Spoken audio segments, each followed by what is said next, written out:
ನಮಸ್ತೆ ಎಲ್ರಿಗೂ ಕಿಚನ್ ಕನ್ನಡತಿ ಯೂಟ್ಯೂಬ್ ಚಾನಲ್ಗೆ ಸ್ವಾಗತ.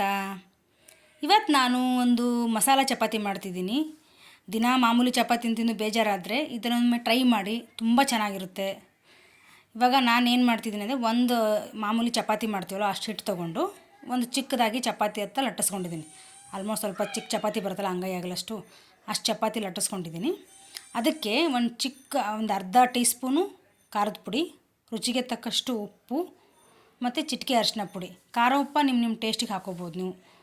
ಮತ್ತು ಒಂದು ಸ್ವಲ್ಪನೇ ನಾನು ಗರಂ ಮಸಾಲ ಹಾಕೋತಿದ್ದೀನಿ.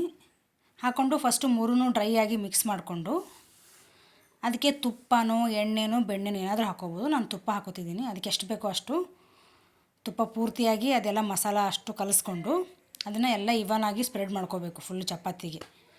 ಮಾಮೂಲಿ ಚಪಾತಿ ಮಾಡೇ ಮಾಡ್ತೀವಿ, ಇಲ್ಲ ಅಂತಲ್ಲ, ಬಟ್ ಈ ಥರ ಮಾಡ್ಕೊಂಡು ತಿಂದರೆ ಚೆನ್ನಾಗಿರುತ್ತೆ. ಮಕ್ಳಿಗೆ ಮಾಡಿಕೊಟ್ರೆ ತುಂಬ ಇಷ್ಟಪಟ್ಟು ತಿಂತಾರೆ. ನೋಡಿ ಒಂದ್ಸಲಿ ಟ್ರೈ ಮಾಡಿ.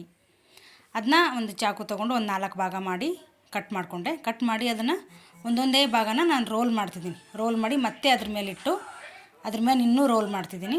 ಅದೇ ಥರ 4 ರೋಲ್ ಮಾಡಬೇಕು.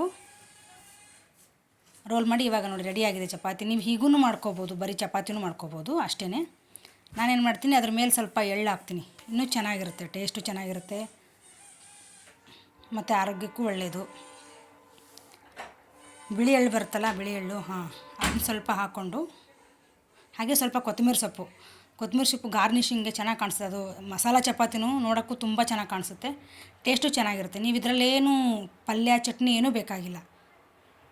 ಖಾರ ಉಪ್ಪು ಇರುತ್ತಲ್ವ, ಅದರಲ್ಲೇ ಸ್ವಲ್ಪ ತುಪ್ಪ ಅಥವಾ ಬೆಣ್ಣೆ ಹಚ್ಕೊಂಡು ತಿಂದರೆ ತುಂಬ ಚೆನ್ನಾಗಿರುತ್ತೆ. ಸ್ವಲ್ಪ ಚಿಕ್ಕದಾಗೆ ಲಟ್ಟಿಸ್ಕೋಬೇಕು, ಯಾಕಂದರೆ ಅದು ಪದ್ರಾಗಿ ಬರಬೇಕಂದ್ರೆ ತುಂಬ ತೆಳು ತಿಳ್ಕೊಬಾರ್ದು. ಸ್ವಲ್ಪ ದಪ್ಪವಾಗಿ ಚಿಕ್ಕದಾಗಿ ತಿಳ್ಕೊಂಡ್ರೆ ಚೆನ್ನಾಗಿರುತ್ತೆ. ಮತ್ತು ಇವಾಗ ನಾನು ಹೆಂಚು ಕಾಯಕ್ಕೆ ಇಟ್ಟಿದ್ದೆ, ಕಾದಿದೆ. ಇವಾಗ ಅದ್ರ ಮೇಲೆ ಬೇಯಿಸ್ಕೊತೀನಿ. ನೋಡಿ ಒಂದ್ಸಲಿ ಟ್ರೈ ಮಾಡಿ. ಮಾಮೂಲಿ ಚಪಾತಿ ತಿಂದು ಬೇಜಾರಾಗಿದೆ, ಇದೊಂದ್ಸಲಿ ಟ್ರೈ ಮಾಡಿ, ಖಂಡಿತ ಇಷ್ಟ ಆಗೇ ಆಗುತ್ತೆ ಎಲ್ರಿಗೂ. ಇವಾಗ ಒಂದು ಸೈಡ್ ಎಣ್ಣೆ ಹಚ್ಬಿಟ್ಟು, ಎಣ್ಣೆ ಅಥವಾ ತುಪ್ಪ ಏನಾದರೂ ಹಚ್ಕೋಬೋದು, ಹಚ್ಕೊಂಡು ಬೇಯಿಸ್ಕೊಂಡು ಇನ್ನೊಂದು ಸೈಡು ಸ್ವಲ್ಪ ನಾನು ಎಣ್ಣೆ ಹಚ್ಕೊಂಡಿದ್ದೀನಿ. 2 ಕಡೆ ಬೇಯಿಸ್ಕೊಂಡು ಇವನಾಗಿ. ನೋಡಿ ಮಸಾಲ ಚಪಾತಿ ರೆಡಿ ಆಯಿತು. ನೀವು ಒಂದ್ಸಲಿ ಟ್ರೈ ಮಾಡಿ, ಹೇಗೆ ಬಂದೆ ಕಮೆಂಟ್ ಮಾಡಿ. Thanks for watching.